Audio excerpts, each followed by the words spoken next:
Step into the captivating world of the Behind the Curtain podcast, where your dynamic hosts, John Dyer and Dr. Mohamed Saleh, bring together a wealth of 60 years of combined experience in healthcare and manufacturing.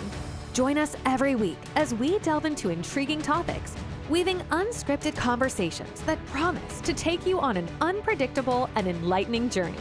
Gain valuable insights for your continuous improvement adventure as we navigate uncharted territories with enthusiasm and expertise. Welcome to a podcast that goes beyond the ordinary, unraveling the mysteries behind the curtain of knowledge.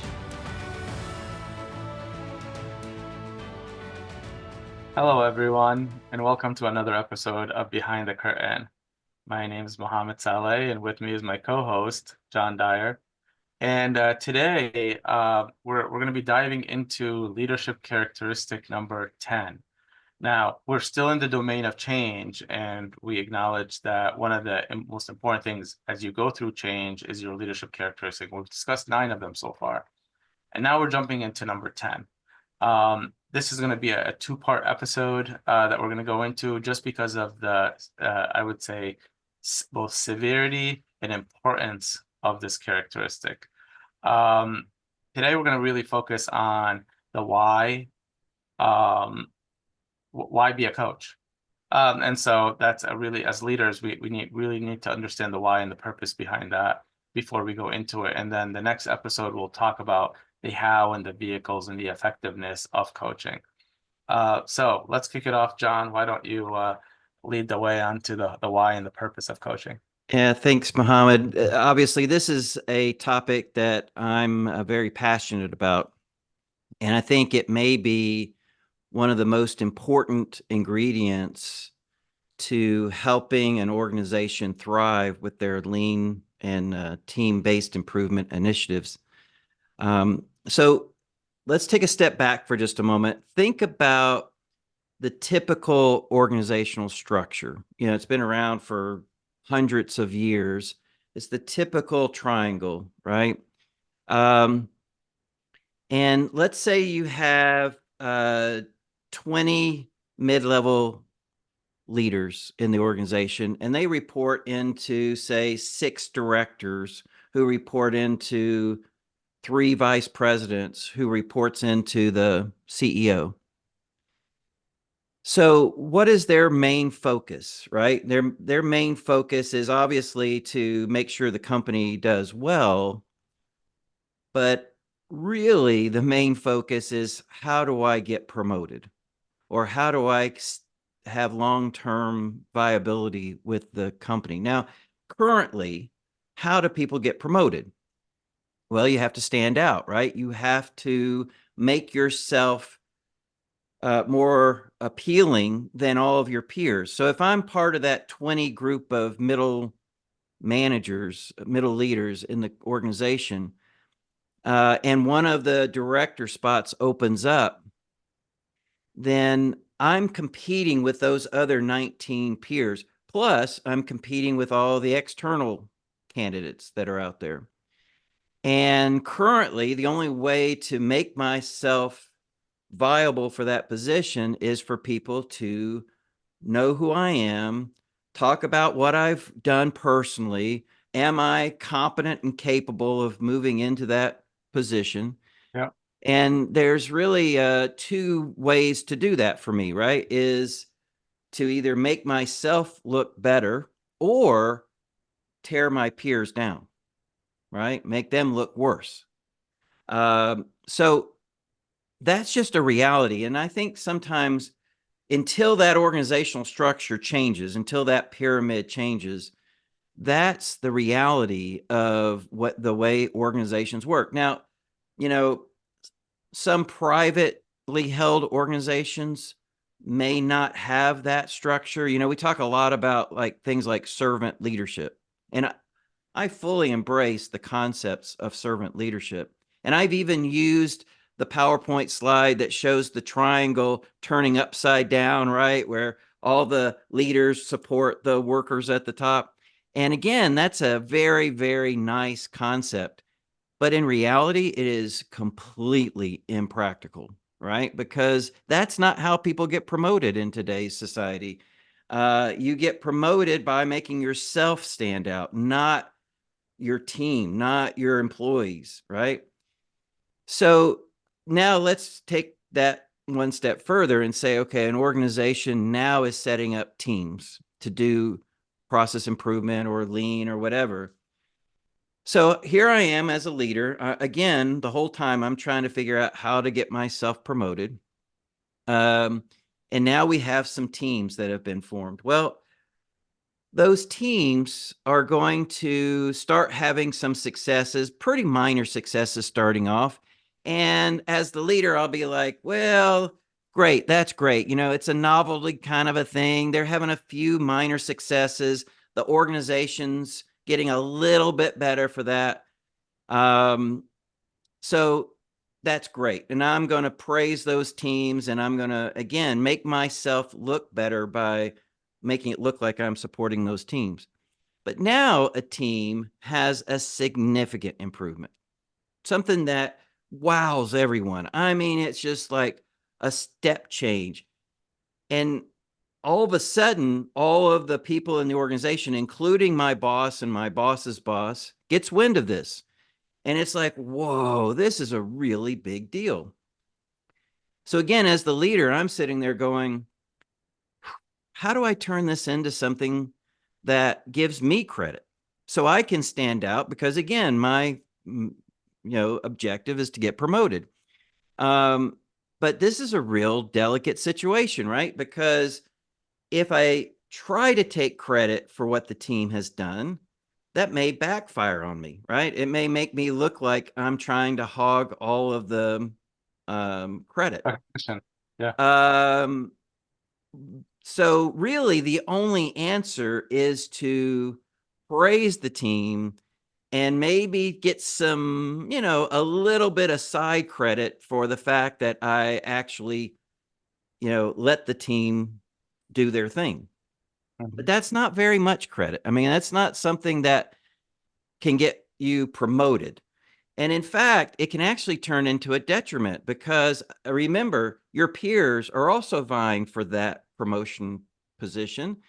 So all it takes is for one of your peers in your next staff meeting to say something like, wow, John, your team really had a major breakthrough in your operation. Why didn't you come up with that idea? Isn't that what we're paying you the big bucks for? And, maybe we don't need you anymore. Maybe we just let the team run things.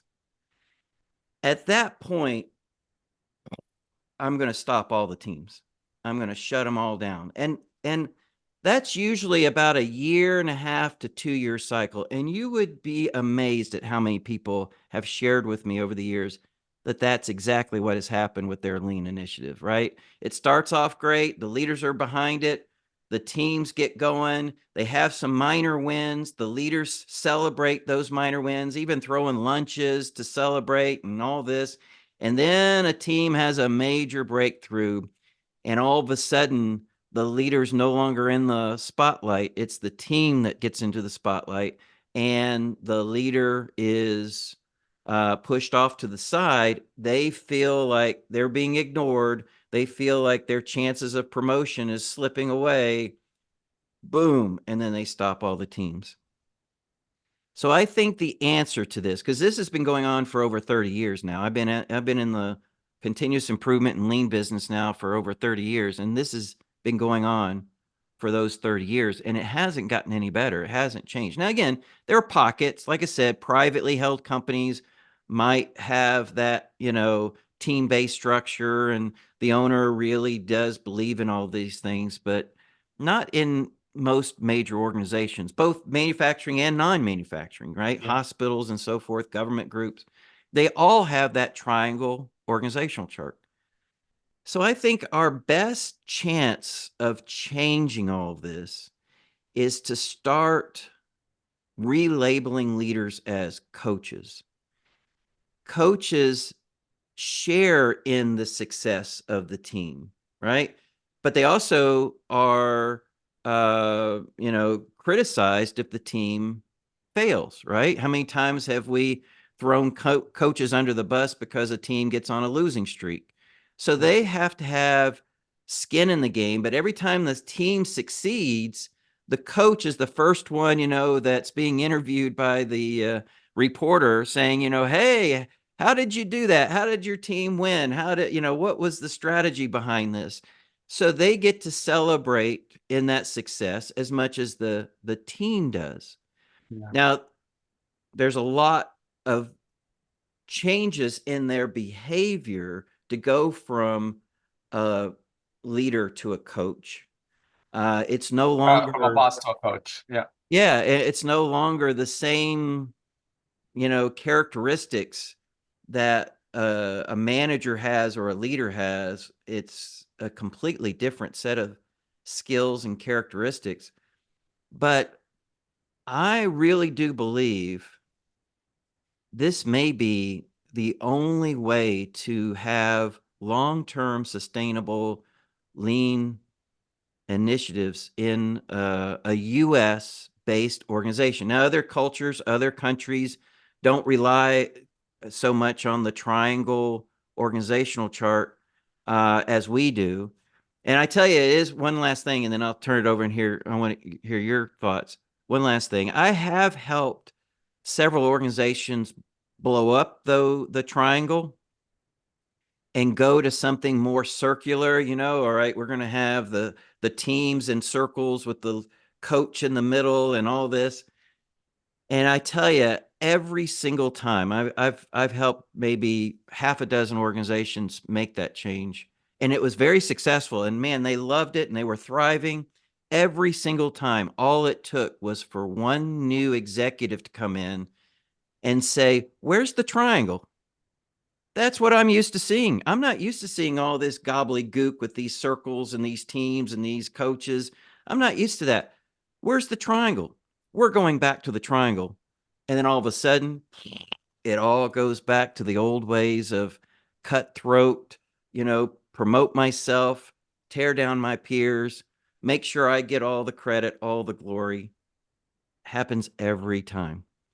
Yeah. So what are your thoughts? Does that make sense? Does that It does. It does. There's so much in what you said. So I'm gonna take a few steps back here. Okay, yeah. And I'm gonna start kind of from the beginning of what you had talked about. I look at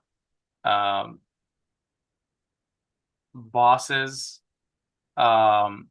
which is very triangle based. It's a hierarchical, as you talk to it, and moving them to coaches. It's an extremely challenging thing, No doubt. especially in a structure that supports what I call directive management.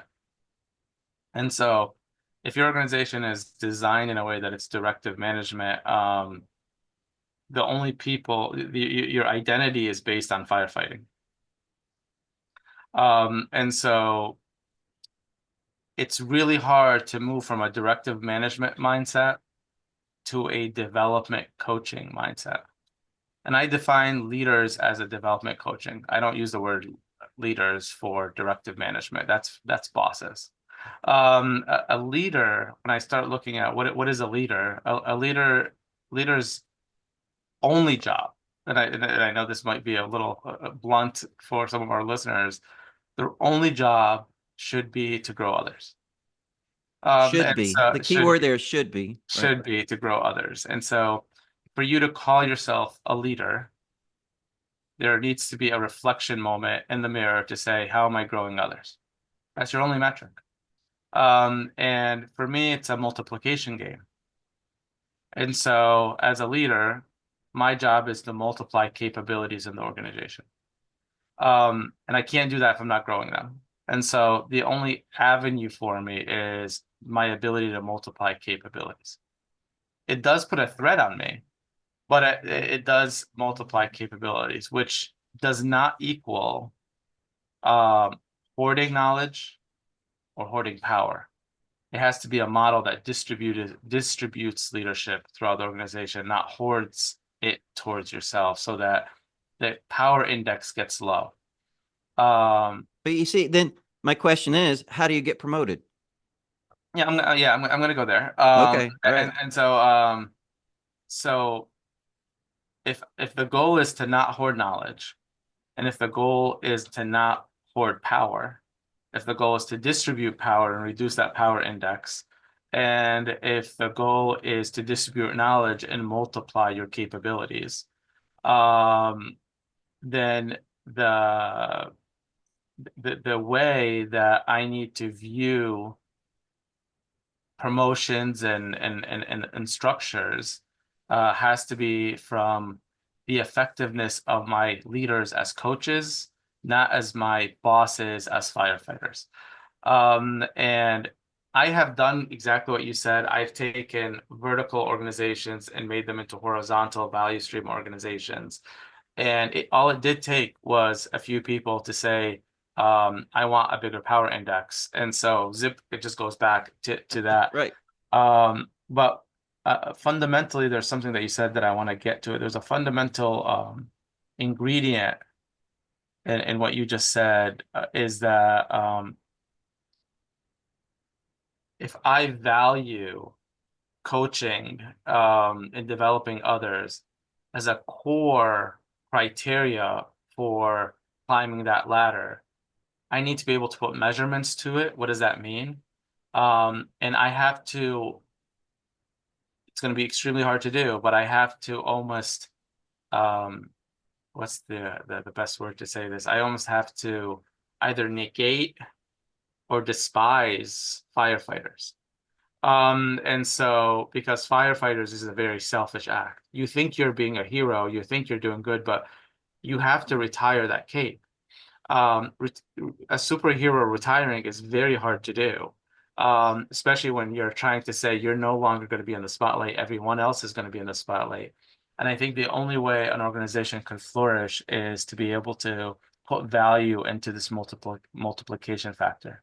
And I 100% agree. And I also agree that that is extraordinarily hard because, again, we've been taught for 150, 200 years that the only way to succeed in an organization that's like a corporate or a big organization with the triangle is to be the hero, because then that puts the spotlight on me, which then gets buzz going in with the executives. So when the next time a position opens that's above me, they'll be like, oh, that Dyer guy, he really is great at putting out fires, and man, he's been the hero over and over and over again, and maybe we need to consider him. And that then tears down any kind of team activity, because one, if the teams get too good at putting out, solving the problems, there won't be fires that I can put out that makes me the hero. And two, like I said, it's all about getting the credit. Who gets the credit when things get done well? Yeah. Now, one other thing real quick, you said about metrics, right? Think about how we measure the success of a coach in professional sports. Yeah.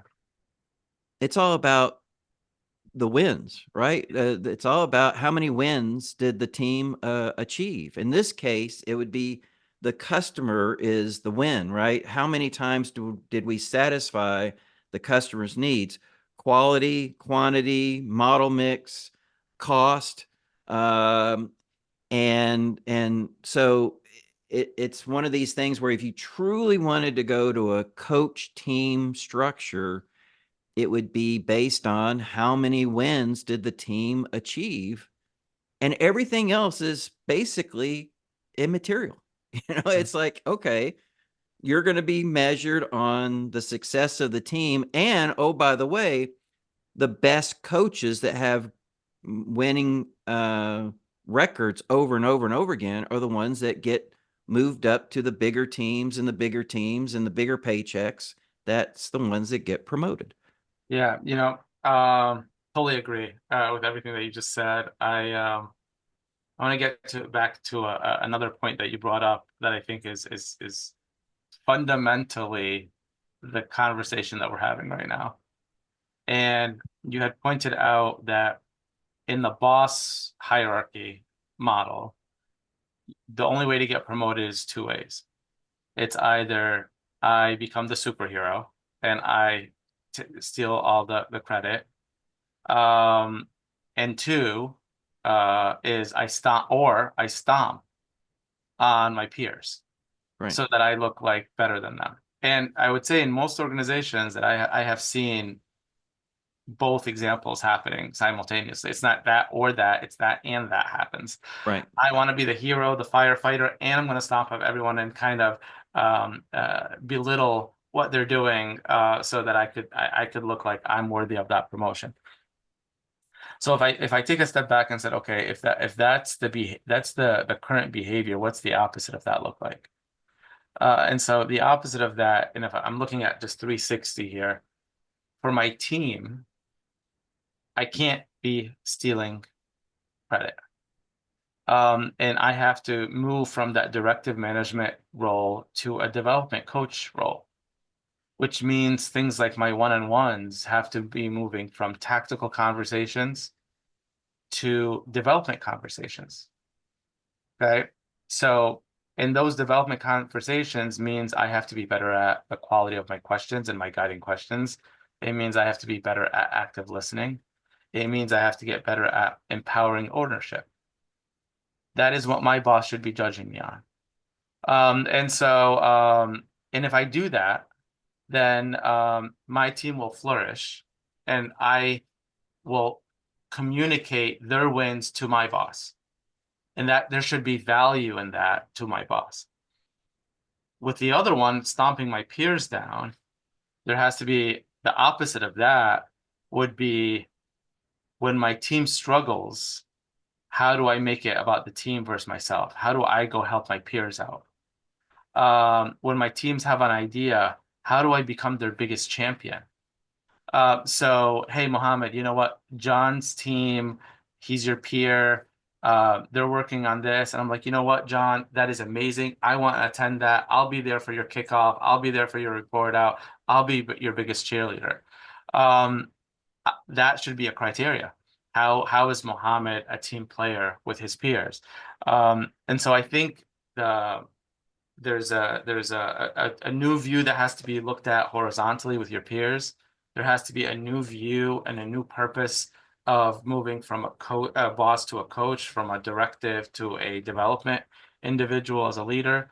And there has to be a view of tactically, this person isn't just multiplying the capabilities, but he's also reducing the power index. Right. They're not hoarding knowledge or power, and there should be weight in the organization for a person that possesses those things.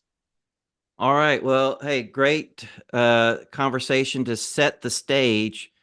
Next podcast, next episode, we'll talk about how to do that, how to be a coach. Yeah. What are the different elements associated with coaching? So if you want to make sure you don't miss the next episode, be sure to hit the subscribe button, and we'll see you next time. Awesome. All right. Thanks. Take care, John. Take care, everyone. As we draw the curtains on another fascinating episode, we wanted to express our gratitude for joining us on this enlightening journey. If you're hungry for more captivating and thought-provoking discussions with John Dyer and Dr. Mohamed Saleh, hit that subscribe button to ensure you don't miss a beat. Until next week, keep exploring, stay inquisitive, and stay inspired. See you on the next Behind the Curtain adventure.